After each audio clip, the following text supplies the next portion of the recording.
incremental cost principle. Incremental cost principle is also known as marginal cost principle. Marginal means additional. How much additional cost you are incurring. It refers to the additional cost incurred by producing one more unit of output. Suppose you are producing 100 units of product and you are incurring 1000 rupees. But if you are producing 110 units, you are incurring 1100 rupees. For producing extra 10 units, you are incurring extra 100 rupees. So marginal cost is the additional cost by producing additional units of output.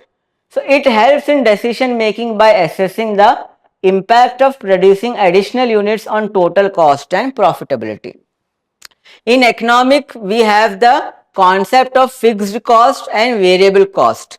Fixed cost and variable cost. Fixed cost is the amount of money which will be fixed. Fixed cost will be the amount of money which will be fixed in the business.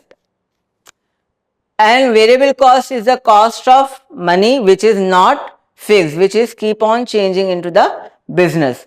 So let us have an example. Calculating the incremental cost of producing an additional unit of a product by considering the additional raw material, labor and overhead cost.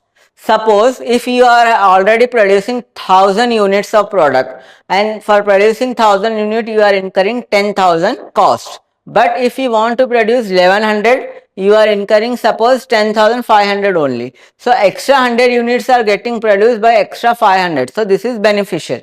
But if you are incurring high cost for producing additional unit, then we should not go for this. So incremental cost is also known as marginal cost, wherein you will see how much extra amount of cost you are incurring for producing additional units of output.